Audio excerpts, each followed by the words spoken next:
Hi hello എല്ലാവർക്കും നമസ്കാരം. ഇന്ന് നമ്മുടെ 100 ഡേയ്സ് ചലഞ്ചിലെ 49ാമത്തെ ദിവസമാണ്.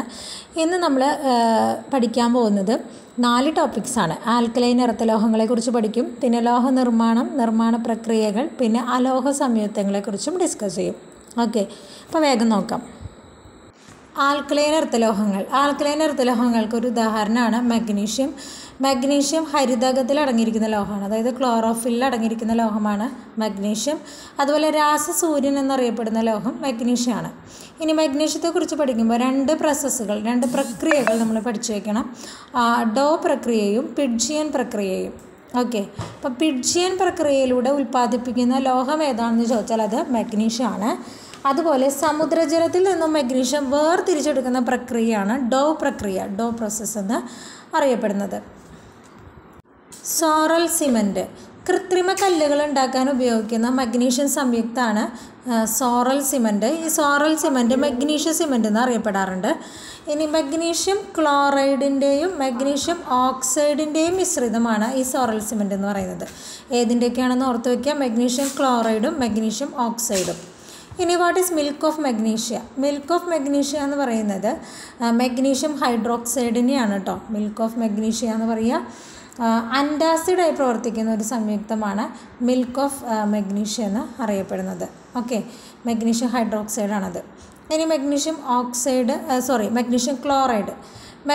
ക്ലോറൈഡ് സമുദ്രജലത്തിൽ ഏറ്റവും കൂടുതൽ അടങ്ങിയിരിക്കുന്ന രണ്ടാമത്തെ സംയുക്തമാണ് മഗ്നീഷ്യം ക്ലോറൈഡ്. ആദ്യത്തെ സോഡിയം ക്ലോറൈഡാണ്, നമുക്കറിയാം. രണ്ടാമത്തത് മഗ്നീഷ്യം ക്ലോറൈഡാണ്. ഇനി മഗ്നീഷ്യം ഓക്സൈഡ്, മഗ്നീഷ്യം വായുവിൽ കത്തുമ്പോൾ ഉണ്ടാകുന്ന പൊടിയാണ് മഗ്നീഷ്യം ഓക്സൈഡ്. ഇനി കാൽസ്യം നമ്മുടെ പല്ലുകളിലൊക്കെ ധാരാളം അടങ്ങിയിരിക്കുന്ന ലോഹമാണ് കാൽസ്യം. എല്ലുകളിൽ കാണുന്ന കാൽസ്യം സംയുക്തം കാൽസ്യം ഫോസ്ഫേറ്റ് ആണ്. ഇനി നമ്മൾ ബ്ലീച്ചിങ് പൗഡറായിട്ട് ഉപയോഗിക്കുന്ന ഒരു കാൽസ്യം സംയുക്തമാണ്, അത് കാൽസ്യം ഹൈപ്പോക്ലോറേറ്റ് ബ്ലീച്ചിങ് പൗഡറാണ്. ഇനി കാൽസ്യം കാർബണേറ്റ്, നമ്മൾ ബ്ലാക്ക് ബോർഡിൽ എഴുതുന്ന ചോക്കൊക്കെ കാൽസ്യം കാർബണേറ്റ് ആണ്. അതുപോലെ ചൂയിങ്കത്തിൽ ഉപയോഗിക്കുന്ന കാൽസ്യം സംയുക്തം കാൽസ്യം കാർബണേറ്റ് ആണ്. അതുപോലെ നമ്മൾ ടൂത്ത് പേസ്റ്റിൽ പോളിഷിംഗ് ഏജൻ്റായിട്ട് നമ്മൾ ചേർത്തിരിക്കുന്നത് കാൽസ്യം കാർബണേറ്റ് ആണ്. അതുപോലെ നമുക്കറിയാം നമ്മുടെ മാർബിൾ, ലൈംസ്റ്റോൺ, ചോക്ക് ഇതിലൊക്കെ കാണുന്ന കാൽസ്യം സംയുക്തം കാൽസ്യം കാർബണേറ്റ് ആണ് കേട്ടോ. പിന്നെ മുട്ടത്തോടിൽ അടങ്ങിയിരിക്കുന്നതും കാൽസ്യം കാർബണേറ്റ് ആണ്. ഇനി കാൽസ്യം കാർബണേറ്റിൻ്റെയും മഗ്നീഷ്യം കാർബണേറ്റിൻ്റെയും ഒരു സംയുക്തമാണ് പവിഴം എന്ന് പറയുന്നത്. ഓക്കെ, ഈ പവിഴം വിനാഗിരിയിൽ ലയിക്കും എന്നാണ് പറയുക. അപ്പോൾ വിനാഗിരിയിൽ ലയിക്കുന്ന രത്നം ഏതാണെന്ന് ചോദിച്ചാൽ അത് പവിഴമാണ്. അത് കാൽസ്യം കാർബണേറ്റിൻ്റെയും മഗ്നീഷ്യം കാർബണേറ്റിൻ്റെയും ഒരു സംയുക്തമാണ്. ഓക്കെ, ഇനി പവിഴപ്പുറ്റുകൾ നിർമ്മിച്ചിരിക്കുന്നതും കാൽസ്യം കാർബണേറ്റ് കൊണ്ടാണ്, നമുക്കറിയാവുന്നതാണ്.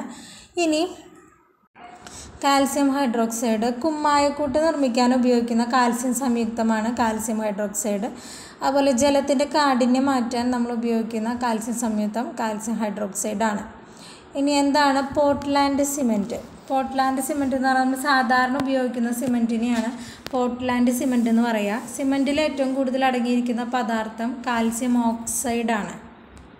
ഇനി ജിപ്സം എന്ന് പറയുന്നത് calcium sulphate 2H2O, CaSO4 2H2O ആണ് ജിപ്സം എന്നറിയപ്പെടുന്നത്. അത് കാൽസ്യത്തിൻ്റെ ഒരു സംയുക്തമാണ് ജിപ്സം. ഇനി ജിപ്സത്തെ 125 ഡിഗ്രി സെൽഷ്യസിൽ ചൂടാക്കുമ്പോൾ ലഭിക്കുന്ന ഉൽപ്പന്നമാണ് പ്ലാസ്റ്റർ ഓഫ് പാരീസ്. അത് CaSO4 ½ ആണ്. കാൽസ്യം സൾഫേറ്റ് ½ ആണ് പ്ലാസ്റ്റർ ഓഫ് പാരീസ്. അത് ജിപ്സത്തെ 125 ഡിഗ്രി സെൽഷ്യസിൽ ചൂടാക്കുമ്പോൾ ലഭിക്കുന്ന ഉൽപ്പന്നമാണ്. നമ്മൾ ജിപ്സം എന്തിനാണ് ഉപയോഗിക്കുന്നതെന്നുണ്ടെങ്കിൽ സിമൻറ്റിൻ്റെ സെറ്റിംഗ് സമയം നിയന്ത്രിക്കുന്നതിനാണ് സിമൻറ്റ് നിർമ്മാണ സമയത്ത് ജിപ്സം ചേർക്കുന്നത്, ഈ സെറ്റിംഗ് സമയം നിയന്ത്രിക്കാൻ വേണ്ടിയിട്ട് കേട്ടോ. ഇനി പ്ലാസ്റ്റർ ഓഫ് പാരീസ് നമ്മൾ സാധാരണ ബാൻഡേജ്, അതുപോലെ പ്രതിമകൾ ഉണ്ടാക്കുമ്പോൾ മേൽക്കൂരകൾ, ഇതിലൊക്കെ നമ്മൾ കാൽസ്യം സംയുക്തം പ്ലാസ്റ്റർ ഓഫ് പാരീസ് ഉപയോഗിക്കും. ലോഹനിർമ്മാണം നോക്കാം. ലോഹനിർമ്മാണം എന്ന് വെച്ചാൽ എന്താണ്? ഒരു അയിരിൽ നിന്ന് ഒരു ശുദ്ധലോഹത്തെ വേർതിരിച്ച് നമ്മളത് നിർമ്മിച്ചെടുക്കുന്ന പ്രക്രിയയാണ് ലോഹനിർമ്മാണം എന്ന് അറിയപ്പെടുന്നത്. നമുക്ക് അലുമിനിയത്തിൻ്റെ ലോഹനിർമ്മാണം നോക്കാം. അലുമിനിയത്തിൻ്റെ ലോഹനിർമ്മാണം ഹാൾ ഹെറൗൾട്ട് പ്രക്രിയ വഴിയാണ് അലുമിനിയം നിർമ്മിക്കുന്നത്. ഹാൾ ഹെറൗൾട്ട് പ്രക്രിയ, നമുക്കറിയാം അലുമിനിയത്തിൻ്റെ അയിര് ബോക്സൈറ്റ് ആണ് അല്ലേ. അപ്പോൾ ഈ ബോക്സൈറ്റിൽ നിന്നും അലുമിനിയത്തെ വേർതിരിച്ചെടുക്കുകയാണ് അലുമിനിയത്തിൻ്റെ നിർമ്മാണത്തിൽ നടക്കുന്നത്. അപ്പോൾ അലുമിനിയം വ്യാവസായികമായി നിർമ്മിക്കുന്ന പ്രക്രിയയാണ് ഹാൾ ഹെറൗട്ട് പ്രക്രിയ. ഏറ്റവും ചെലവ് കുറഞ്ഞ രീതിയിലാണ് ഈ പ്രക്രിയ നടത്തുന്നത്. അപ്പോൾ നമുക്ക് ഇതിന് 2 ഘട്ടങ്ങളാണുള്ളത്. ഒന്ന് ബോക്സൈറ്റിനെ നമ്മൾ സാന്ദ്രീകരിക്കണം, പിന്നെ വൈദ്യുത വിശ്ലേഷണം വഴി ഇതിനെ നമ്മൾ അലുമിനിയത്തെ വേർതിരിച്ച് എടുക്കണം. അപ്പോൾ അതിൽ വൈദ്യുത വിശ്ലേഷണം ചെയ്യുമ്പോൾ ആനോഡും കാഥോഡും ഉണ്ടാവും അല്ലേ. അപ്പോൾ ആനോഡിൽ കാർബൺ ദണ്ടാണ് ഉണ്ടാവുക, കാഥോഡിൽ കാർബണിൻ്റെ ലൈനിങ് ആണ് ഉണ്ടാവുക. അത് വെച്ചിട്ടാണ് നിർമ്മിക്കുക. അപ്പോൾ ഒരു കോമൺ ആയിട്ട് നമ്മൾ ലോഹനിർമ്മാണം പറയുമ്പോൾ അതിന് 3 പ്രക്രിയകളാണുള്ളത്. ഒന്ന് അയിരുകളുടെ സാന്ദ്രീകരണം, പിന്നൊന്ന് ലോഹത്തെ വേർതിരിക്കൽ, പിന്നൊന്ന് ലോഹ ശുദ്ധീകരണം. ഈ 3 പ്രക്രിയകൾ കഴിയുമ്പോഴാണ് ലോഹ നിർമ്മാണം കംപ്ലീറ്റ് ആവുക. അപ്പോൾ ആദ്യത്തേത് അയിരുകളുടെ സാന്ദ്രീകരണമാണ്. അതെന്താ നോക്കാം. ഈ നമ്മൾ ഭൂവൽക്കത്തിൽ നിന്ന് ലഭിക്കുന്ന അയിര് എന്ന് പറയുന്നത് ശുദ്ധമായിട്ടുള്ള അയിരായിരിക്കില്ല അല്ലേ. അതിൽ കുറേ വേസ്റ്റ് സബ്സ്റ്റൻസ് ഒക്കെ ഉണ്ടാവും. അതിന് നമ്മൾ ഗാങ് എന്നാണ് പറയുക. ഈ ഗാങ്ങിനെ നമ്മൾ അയിരിൽ നിന്നും നീക്കം ചെയ്യും. ആ പ്രക്രിയയാണ് അയിരിൻ്റെ സാന്ദ്രീകരണം എന്ന് പറയുക. ആ സാന്ദ്രീകരണ രീതികൾ പലതരത്തിലുണ്ട്. അതിൽ ഒന്നെന്ന് പറയണത് നമ്മൾ ജലത്തിൽ കഴുകിയെടുക്കുക എന്നുള്ളതാണ്. നമ്മൾ പറഞ്ഞിട്ടില്ല, കാരണം സാന്ദ്രത കുറഞ്ഞതും സാന്ദ്രത കൂടിയതുമായ 2 സാധനങ്ങളാണ്. അതായത് വേസ്റ്റ് സാന്ദ്രത കുറഞ്ഞതും അയിര് സാന്ദ്രത കൂടിയതും ആണെങ്കിൽ അത് ജലപ്രവാഹത്തിൽ കഴുകി മാറ്റിയാൽ നമുക്ക് സാന്ദ്രീകരിച്ചെടുക്കാനായിട്ട് പറ്റും. അത് നമ്മളോട് പറയുന്നില്ല സാധാരണ ജലപ്രവാഹത്തിൽ കഴുകുക എന്നുള്ളത്. ഇനി അടുത്തൊരു പ്രക്രിയ എന്ന് പറയുന്നത് പ്ലവന പ്രക്രിയയാണ്. പ്ലവന പ്രക്രിയ എന്ന് പറഞ്ഞാൽ ഫ്രോത്ത് ഫ്ലോട്ടേഷൻ എന്നാണ് പറയുക. അതായത് നമ്മുടെ വേസ്റ്റ് സബ്സ്റ്റൻസ് സാന്ദ്രത കൂടിയതും അയിര് സാന്ദ്രത കുറഞ്ഞതും ആകുമ്പോൾ നമുക്ക് ജലപ്രവാഹത്തിൽ കഴുകിയെടുത്ത് മാറ്റാൻ പറ്റില്ല. അപ്പോൾ നമ്മൾ ഉപയോഗിക്കുന്ന പ്രക്രിയയാണ് പ്ലവന പ്രക്രിയ എന്ന് പറയുക. അപ്പോൾ പ്ലവന പ്രക്രിയ നമ്മൾ എപ്പോഴും ഉപയോഗിക്കാമെന്നായിരിക്കും ചോദ്യം ചോദിക്കുക. അതായത് വേസ്റ്റ് അല്ലെങ്കിൽ അപദ്രവ്യം എന്ന് പറഞ്ഞ വാക്കാണ് നമ്മളോട് കെമിസ്ട്രിയിൽ അതിന് യൂസ് ചെയ്യുക കേട്ടോ. ഗാങ്ങിന് അപദ്രവ്യം സാന്ദ്രത കൂടിയതും അയിര് സാന്ദ്രത കുറഞ്ഞതുമാകുമ്പോൾ ഉപയോഗിക്കുന്ന പ്രക്രിയയാണ് പ്ലവന പ്രക്രിയ. സൾഫൈഡ് അയിരുകളുടെ സാന്ദ്രണമാണ് ഉദാഹരണമായിട്ട് പറയണത്. ഇനി അടുത്തത് കാന്തിക വിഭജനമുണ്ട്. കാന്തിക വിഭജനമാണെന്നുണ്ടെങ്കിൽ അവിടെ നമ്മൾ അയിരിനോ അല്ലെങ്കിൽ അപദ്രവ്യത്തിനോ കാന്തിക സ്വഭാവം ഉണ്ടെങ്കിൽ നമ്മൾ യൂസ് ചെയ്യുന്ന പ്രക്രിയയാണ് കാന്തിക വിഭജനം. മാഗ്നറ്റിക് സെപ്പറേഷൻ എന്ന് പറയും. ഇനി നമ്മൾ ഈ മാഗ്നറ്റൈറ്റ് എന്ന ഇരുമ്പിൻ്റെ അയിരിനെ നമ്മൾ സാന്ദ്രണം ചെയ്യുന്ന രീതിയാണ് എക്സാമ്പിളായിട്ട് പറയുന്നത്. ഓക്കെ. ഇനി കാന്തികമല്ലാത്ത ടിന്നിൻ്റെ അയിരായ ടിന്നിൻ്റെ അയിര് ടിൻ സ്റ്റോണാണ്. അതിൽ നിന്ന് ടിന്നിനെ വേർതിരിക്കാനായിട്ട് നമ്മളിത് ഉപയോഗിക്കും. കാരണം അവിടുത്തെ അപദ്രവ്യം കാന്തികമാണ്. ഓക്കെ. പക്ഷെ ടിന്ന് കാന്തികമല്ല, പക്ഷെ അപദ്രവ്യം കാന്തികമാണ്. അപ്പോൾ ഏതെങ്കിലും ഒന്നിന് കാന്തിക സ്വഭാവം ഉണ്ടെങ്കിൽ കാന്തിക വിഭജനം ഉപയോഗപ്പെടുത്താം. ഇനി അടുത്തത് ലീച്ചിങ് എന്ന് പറയുന്ന പ്രക്രിയയാണ്. അതായത് നമ്മൾ ലയിക്കാത്ത അപദ്രവ്യങ്ങൾ ഉണ്ടെന്നുണ്ടെങ്കിൽ അതിനെ നമ്മൾ അരിച്ചു മാറ്റുന്ന ഒരു ടൈപ്പ് പ്രക്രിയയാണ് ലീച്ചിങ് എന്ന് പറയുക. അപ്പോൾ അനുയോജ്യമായിട്ടൊരു ലൈനിൽ ആദ്യം അയിര് ചേർത്ത് അത് ലയിപ്പിക്കും. എന്നിട്ട് ലയിക്കാതെ കിടക്കുന്ന ഗാങ്ങിനെ അപദ്രവ്യങ്ങളെ അരിച്ചു മാറ്റും. അതിനെയാണ് നമ്മൾ ലീച്ചിങ് പ്രക്രിയ എന്ന് പറയുന്നത്. അലുമിനിയത്തിൻ്റെ അയിരായ ബോക്സൈറ്റ് സാന്ദ്രണം ചെയ്യുന്നത് നമ്മൾ ഈ ലീച്ചിങ് പ്രക്രിയ ഉപയോഗിച്ചിട്ടാണ് കേട്ടോ. അപ്പോൾ നമ്മൾ അലുമിനിയത്തിൻ്റെ അയിരായ ബോക്സൈറ്റിൽ നിന്ന് സാന്ദ്രീകരണ രീതി ബ്ലീച്ചിങ് ആണ്. സിങ്ക് ബ്ലെൻഡിൻ്റെ നമ്മൾ പ്ലവന പ്രക്രിയയാണ് ഉപയോഗിക്കുക. സിങ്ക് ബ്ലെൻഡിൻ്റെ കേട്ടോ പ്ലവന പ്രക്രിയയാണ് ഉപയോഗിക്കുക. സൾഫൈഡ് അയിരുകളുടെ നമ്മൾ ഉദാഹരണം അതിൽ പറഞ്ഞായിരുന്നു, പ്ലവന പ്രക്രിയ തന്നെയാണ്. അതുപോലെ ടിൻ സ്റ്റോണിൻ്റെ നമ്മൾ കാന്തിക വിഭജനമെന്ന് പറയുകയും ചെയ്തു അല്ലേ. ഇനി ജലപ്രവാഹത്തിൽ കഴുകുന്നതൊക്കെ ഈ സ്വർണത്തിൻ്റെ അയിരുകളുടെ സാന്ദ്രീകരണം, ഓക്സൈഡ് അയിരുകളുടെ സാന്ദ്രീകരണമൊക്കെ ജലപ്രവാഹത്തിൽ കഴുകിയെടുക്കുന്ന സിമ്പിൾ രീതിയാണ് ഉപയോഗപ്പെടുത്താറുള്ളത് കേട്ടോ. ഇനി നമ്മുടെ രണ്ടാമത്തെ സ്റ്റെപ്പ് എന്ന് പറഞ്ഞു കഴിഞ്ഞാൽ വേർതിരിക്കലാണ് അല്ലേ. അതായത് സാന്ദ്രീകരണം കഴിഞ്ഞ അയിരിൽ നിന്ന് ലോഹത്തെ വേർതിരിച്ചെടുക്കുന്നതാണ്. അപ്പോൾ അതിന് നമുക്ക് രണ്ട് ഘട്ടങ്ങളുണ്ട്. ഈ സാന്ദ്രീകരിച്ച അയിരിനെ നമ്മൾ ആദ്യം ഓക്സൈഡാക്കി മാറ്റും, ഓക്സൈഡ് രൂപത്തിലാക്കി മാറ്റും. എന്നിട്ട് ഈ ഓക്സൈഡാക്കിയ അയിരിൻ്റെ നിരോക്സീകരണം നടത്തും. അപ്പോൾ അതിൽ ഓക്സൈഡ് ആക്കുക എന്നുള്ളതാണ് ആദ്യത്തെ ഒരു ഘട്ടം. അപ്പോൾ ഓക്സൈഡ് ആക്കുന്ന ആ ഒരു ഘട്ടത്തിൽ നമ്മൾ കാൽസിനേഷൻ, റോസ്റ്റിംഗ് എന്ന് പറഞ്ഞ 2 പ്രക്രിയകൾ പറയുന്നുണ്ട്. അപ്പോൾ കാൽസിനേഷൻ എന്താണെന്നുണ്ടെങ്കിൽ വായുവിൻ്റെ സാന്നിധ്യത്തിൽ അയിരിനെ അതിൻ്റെ ദ്രവണാങ്കത്തേക്കാൾ കുറഞ്ഞ താപനിലയിൽ ചൂടാക്കുന്ന ഒരു പ്രക്രിയയാണ് കാൽസിനേഷൻ എന്ന് പറയുക. ഓക്കെ. അതിൻ്റെ മെൽറ്റിംഗ് പോയിൻറ്റിനേക്കാൾ കുറഞ്ഞ ഒരു താപനിലയിൽ ചൂടാക്കും ആണ് കാൽസിനേഷൻ എന്ന് പറയുക. അപ്പോൾ ലോഹ കാർബണേറ്റുകളും ഹൈഡ്രോക്സൈഡുകളും വിഘടിച്ച് ഓക്സൈഡാക്കി മാറുന്ന പ്രക്രിയയാണ് കാൽസിനേഷൻ. ഇനി റോസ്റ്റിംഗ് എന്താണെന്ന് വെച്ച് കഴിഞ്ഞാൽ വായുവിൻ്റെ സാന്നിധ്യത്തിൽ അയിരിനെ അതിൻ്റെ ദ്രവണാങ്കത്തേക്കാൾ കുറഞ്ഞ താപനിലയിൽ ചൂടാക്കുന്ന പ്രക്രിയയാണ് റോസ്റ്റിംഗ്. ഇപ്പോൾ കാൽസിനേഷൻ ആണെങ്കിലും റോസ്റ്റിംഗ് ആണെങ്കിലും അതിൻ്റെ മെൽറ്റിംഗ് പോയിൻറ്റിനേക്കാൾ കുറഞ്ഞ താപനിലയിൽ ചൂടാക്കുകയാണ് ചെയ്യുക. പക്ഷേ കാൽസിനേഷൻ ആണെങ്കിൽ വായുവിൻ്റെ അസാന്നിധ്യത്തിലാണ്, വായു ഇല്ലാത്ത ഇതിലാണ് ചൂടാക്കുക. പക്ഷേ റോസ്റ്റിംഗ് ആണെങ്കിൽ വായുവിൻ്റെ സാന്നിധ്യത്തിലാണ് ചൂടാക്കുക. അതാണ് അതിൻ്റെ പ്രത്യേകത, വ്യത്യാസം കേട്ടോ. ഓക്കെ, ഇനി സാന്ദ്രീകരിച്ച അയിരുകളെ റോസ്റ്റിങ്ങിന് വിധേയമാക്കുമ്പോൾ അതിലെ ജലാംശമൊക്കെ ബാഷ്പമായിട്ട് പുറത്തേക്ക് പോവുകയാണ് ചെയ്യുക. ഇനി വേർതിരിക്കലിൽ അടുത്ത ഘട്ടമാണ് നിരോക്സീകരണം. നിരോക്സീകരണം എന്ന് വെച്ച് കഴിഞ്ഞാൽ ഇപ്പം നമ്മൾ ഓക്സൈഡാക്കി മാറ്റിയല്ലോ, ആ അയിരിൽ നിന്ന് ലോഹം നിർമ്മിച്ചെടുക്കുന്ന പ്രക്രിയയാണ് നിരോക്സീകരണം. അപ്പോൾ ലോഹ സംയുക്തത്തിൽ നിന്ന് ലോഹത്തെ വേർതിരിച്ചെടുക്കാൻ ഉപയോഗിക്കുന്ന രീതിയാണിത്. ഇനി ഇതിൽ നിരോക്സീകാരിയായിട്ട് നമുക്ക് പല സാധനങ്ങളും ഉപയോഗിക്കാം. വൈദ്യുതി ഉപയോഗിക്കാം, കാർബൺ ഉപയോഗിക്കാം, കാർബൺ മോണോക്സൈഡ് ഉപയോഗിക്കാം കേട്ടോ. അപ്പോൾ ക്രിയാശീലത താരതമ്യേന കുറഞ്ഞ ലോഹങ്ങളാണെങ്കിൽ അതിനെ വേർതിരിക്കാൻ നമ്മൾ കാർബണും കാർബൺ മോണോക്സൈഡൊക്കെ ഉപയോഗിക്കും. പക്ഷേ ക്രിയാശീലത കൂടിയ ലോഹങ്ങളാണെങ്കിൽ അതിൻ്റെ അയിരുകളിൽ നിന്ന് അവയെ വേർതിരിക്കാൻ നമ്മൾ വൈദ്യുതിയാണ് നിരോക്സീകാരിയായിട്ട് ഉപയോഗിക്കുക. ഇനി കുറച്ച് നിർമ്മാണ പ്രക്രിയകളും വേർതിരിച്ചെടുക്കുന്ന പ്രക്രിയകളൊക്കെ ഉണ്ട്. അതിനെക്കുറിച്ച് നല്ല പേരുകളുണ്ട്, അപ്പോൾ അത് ഇമ്പോർട്ടൻ്റ് ആണ്, പഠിച്ചു വെക്കണം കേട്ടോ. ഘനജലം ഉൽപ്പാദിപ്പിക്കുന്ന പ്രക്രിയയാണ് ഗിർഡലർ സൾഫൈഡ് പ്രക്രിയ. ഗിർഡലർ സൾഫൈഡ് പ്രക്രിയ ഘനജലം ഉൽപ്പാദിപ്പിക്കുന്ന പ്രക്രിയയാണ്.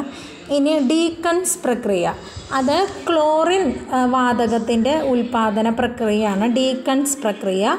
ഇനി ഡൗൺസ് പ്രക്രിയ, സോഡിയം വേർതിരിച്ചെടുക്കുന്ന പ്രക്രിയയാണ് ഡൗൺസ് പ്രക്രിയ. ഡോ പ്രക്രിയ അല്ലെങ്കിൽ DOW ഡൗ എന്നും പറയാറുണ്ട്. ഡോ പ്രക്രിയ മാഗ്നീഷ്യം വേർതിരിച്ചെടുക്കുന്ന പ്രക്രിയയാണ്, നമ്മൾ നേരത്തെ സൂചിപ്പിക്കുകയും ചെയ്തു അല്ലേ. അടുത്തത് സോൾവേ പ്രക്രിയ, അത് സോഡിയം കാർബണേറ്റിൻ്റെ നിർമ്മാണ പ്രക്രിയയാണ് സോൾവേ പ്രക്രിയ. ഇനി ബോഷ് പ്രക്രിയ, ഹൈഡ്രജൻ്റെ വ്യാവസായിക ഉൽപ്പാദനമാണ് ബോഷ് പ്രക്രിയ. അടുത്തത് ഹാൾ ഹെറൗൾട്ട് പ്രക്രിയ. ഹാൾ ഹെറൗൾട്ട് പ്രക്രിയ എന്ന് പറയുന്നത് അലുമിനിയത്തിൻ്റെ വ്യാവസായിക ഉൽപ്പാദനമാണ് ഹാൾ ഹെറൗൾട്ട് പ്രക്രിയ. അതുപോലെ അലുമിനിയത്തിൻ്റെ ശുദ്ധീകരണ പ്രക്രിയയുണ്ട്, അതിനെ ഹൂപ്സ് പ്രക്രിയ എന്നാണ് പറയുക. ഇനി അലുമിനിയം ബോക്സൈറ്റിൽ നിന്നും വേർതിരിച്ചെടുക്കുന്ന പ്രക്രിയയുണ്ട്, അതിനെ നമ്മൾ ബെയേഴ്സ് പ്രക്രിയ എന്നാണ് പറയുക. അപ്പോൾ ഈ മൂന്നെണ്ണം അലുമിനിയവുമായി ബന്ധപ്പെട്ടതാണ് കേട്ടോ, ഹാൾ ഹെറൗൾട്ട്, ഹൂപ്സ്, ബെയേഴ്സ്. ഇനി അടുത്തത് ബെസിമർ പ്രക്രിയ, അത് ഉരുക്കിൻ്റെ വ്യാവസായിക ഉൽപ്പാദനമാണ് ബെസിമർ പ്രക്രിയ. ഓസ്റ്റ്വാൾഡ് പ്രക്രിയ നൈട്രിക് ആസിഡിൻ്റെ നിർമ്മാണ പ്രക്രിയയാണ് ഓസ്റ്റ്വാൾഡ് പ്രക്രിയ, നൈട്രിക് ആസിഡിൻ്റെ നിർമ്മാണ പ്രക്രിയ. ഇനി അടുത്തത് സമ്പർക്ക പ്രക്രിയ, സൾഫ്യൂരിക് ആസിഡിൻ്റെ നിർമ്മാണ പ്രക്രിയയാണ് കോണ്ടാക്റ്റ് പ്രോസസ്സ് അല്ലെങ്കിൽ സമ്പർക്ക പ്രക്രിയ. ഇനി ഫ്രാഷ് പ്രക്രിയ, സൾഫറിൻ്റെ നിർമ്മാണ പ്രക്രിയയാണ് ഫ്രാഷ് പ്രക്രിയ. ഇനി മോൺസ്, നിക്കലിനെ വേർതിരിച്ചെടുക്കുന്ന പ്രക്രിയയാണ് മോൺസ് പ്രക്രിയ. ഇനി ഹേബർ പ്രക്രിയ അമോണിയയുടെ നിർമ്മാണ പ്രക്രിയയാണ് ഹേബർ പ്രക്രിയ. അടുത്തത് അലോഹ സംയുക്തങ്ങളെക്കുറിച്ച് നോക്കാം. ആദ്യത്തേത് അമോണിയ. അമോണിയയുടെ രാസസൂത്രം അറിയാമല്ലോ, NH3 ആണ്. അപ്പോൾ അതിലടങ്ങിയിരിക്കുന്ന ഘടകമൂലകങ്ങൾ എന്ന് പറയുന്നത് നൈട്രജനും ഹൈഡ്രജനുമാണ്. അമോണിയ നിറമില്ലാത്ത ഒരു സംയുക്തമാണ് കേട്ടോ. അമോണിയയ്ക്ക് ഗന്ധമുണ്ട്, നല്ല രൂക്ഷമായ ഗന്ധമാണ്. അതിൻ്റെ ഗുണം ബേസിക്കാണ്, അതായത് ആൽക്കലി സ്വഭാവം, ബേസിക് സ്വഭാവം ഉള്ളതാണ് അമോണിയ. അമോണിയയ്ക്ക് സാന്ദ്രത വായുവിനേക്കാൾ വളരെ കുറവാണ്. ഓക്കെ, ഇനി അമോണിയയുടെ തന്മാത്രയുടെ ആകൃതിയാണ് ഇവിടെ കൊടുത്തിട്ടുള്ളത്. ട്രൈഗണൽ പിരമിഡൽ ആകൃതിയാണ് അമോണിയയുടേത്. ഇനി നമ്മൾ നേരത്തെ പറഞ്ഞിട്ടുണ്ടായിരുന്നു അമോണിയ വ്യാവസായികമായി ഉൽപ്പാദിപ്പിക്കുന്ന പ്രക്രിയയാണ് ഹേബർ പ്രക്രിയ. ഈ ഹേബർ പ്രക്രിയയിൽ നൈട്രജനും ഹൈഡ്രജനും 1:3 എന്ന അനുപാതത്തിൽ ചേർത്തിട്ടാണ് നമ്മൾ അമോണിയ ഉണ്ടാക്കുന്നത്. അതിൻ്റെ ഇക്വേഷനാണ് കൊടുത്തിട്ടുള്ളത്. N2 + 3H2 gives 2NH3. അതിൽ G എന്ന് ബ്രാക്കറ്റിലെടുത്ത് ഗ്യാസ് ആണെന്ന് കാണിക്കാൻ വേണ്ടിയിട്ടാണ് കേട്ടോ. ഓക്കെ, ഇനി 450 ഡിഗ്രി സെൽഷ്യസ് ആണ് ഹേബർ പ്രക്രിയയ്ക്ക് ആവശ്യമായ ഊഷ്മാവ്, 450 ഡിഗ്രി സെൽഷ്യസ്. ഇനി ഹേബർ പ്രക്രിയയിൽ ഉപയോഗിക്കുന്ന ഉൽപ്രേരകം ഇരുമ്പാണ്, സ്പോഞ്ചി അയേൺ ആണ് ഉൽപ്രേരകമായിട്ട് ഉപയോഗിക്കുന്നത്. ഓക്കെ, ഇനി നമുക്കറിയാം സാന്ദ്രത വായുവിനേക്കാൾ കുറവാണ്. അന്തരീക്ഷ വായുവിനേക്കാൾ ഭാരം കുറഞ്ഞ വാതകം ഏതാണെന്ന് ചോദിച്ചാൽ അത് അമോണിയാണ്. ഇനി അമോണിയ വാതകത്തിൻ്റെ സാന്നിധ്യം അറിയാൻ നമ്മളൊരു ലായനി ഉപയോഗിക്കാറുണ്ട്. അതിനെ നെസ്ലേഴ്സ് റിയേജൻറ്റ് എന്നാണ് പറയുക കേട്ടോ, നെസ്ലേഴ്സ് റിയേജൻറ്റ്. ഓക്കെ, ഇനി ഐസ് ഫാക്ടറികളിൽ കൂളൻ്റായിട്ട് ഉപയോഗിക്കുന്ന വാതകം അമോണിയയാണ്. നമ്മൾ കൃത്രിമ അഗ്നിപർവ്വതം ഉണ്ടാക്കാൻ ഉപയോഗിക്കുന്ന രാസവസ്തുവാണ് അമോണിയം ഡൈക്രോമേറ്റ്. ഇനി ലിക്കർ അമോണിയ എന്ന് കേട്ടിട്ടുണ്ടോ? ലിക്കർ അമോണിയ എന്താണെന്ന് വെച്ച് കഴിഞ്ഞാൽ അമോണിയയുടെ ഗാഢജലീയ ലായനീനെയാണ് നമ്മൾ ലിക്കർ അമോണിയ എന്ന് പറയുക. കാർബൺ ഡൈ ഓക്സൈഡാണ് അടുത്ത ഒരു അലോഹ സംയുക്തം. നമുക്കറിയാം അന്തരീക്ഷത്തിൽ കാർബൺ ഡൈ ഓക്സൈഡിൻ്റെ അളവ് 0.03% ആണ്. ആഗോളതാപനത്തിന് കാരണമായ ഒന്നാണ് carbon dioxide. Greenhouse പ്രഭാവം അല്ലെങ്കിൽ ഹരിത ഗൃഹപ്രഭാവം എന്ന് പറയും നമ്മൾ. അതിന് കാരണമായ പ്രധാന ഘടകം കാർബൺ ഡൈ ഓക്സൈഡാണ്. പിന്നെ നമ്മൾ തീ അണയ്ക്കാൻ ഫയർ എക്സ്റ്റിങ്ക്വിഷേഴ്സിൽ ഉപയോഗിക്കുന്ന വാതകം കാർബൺ ഡൈ ഓക്സൈഡാണ്. അതുപോലെ നമ്മൾ മാവൊക്കെ പുളിക്കുമ്പോൾ പുറത്ത് വരുന്ന വാതകം കാർബൺ ഡൈ ഓക്സൈഡാണ്. അതുപോലെ സോഡ വാട്ടറിലൊക്കെ നമ്മൾ നിർമ്മിക്കാനായിട്ട് ഉപയോഗിക്കുന്ന വാതകം കാർബൺ ഡൈ ഓക്സൈഡാണ്. ഇനി നമ്മൾ ഖരാവസ്ഥയിലുള്ള കാർബൺ ഡൈ ഓക്സൈഡിനെയാണ് ഡ്രൈ ഐസ് എന്ന് പറയുക. ഡ്രൈ ഐസ് അല്ലെങ്കിൽ കാർഡ് ഐസ് എന്നൊക്കെ പറയും. അത് ഒരു കൂളിംഗ് ഏജൻ്റായിട്ട് ഉപയോഗിക്കുന്ന പദാർത്ഥമാണ്. അത് കാർബൺ ഡൈ ഓക്സൈഡാണ്. ഓക്കെ, അപ്പോൾ ഇന്നത്തെ വീഡിയോയിൽ ഇത്രയാണ് നമ്മൾ പഠിക്കുന്നത്. അപരസേന്ദ്രത്തിൽ ബാക്കിയുള്ള ടോപ്പിക്കുമായിട്ട് ഉടൻ തന്നെ വരുന്നതായിരിക്കും. അപ്പോൾ എല്ലാവരും നന്നായിട്ട് പഠിക്കുക. എല്ലാവർക്കും ആശംസകൾ നേരുന്നു. Thank you.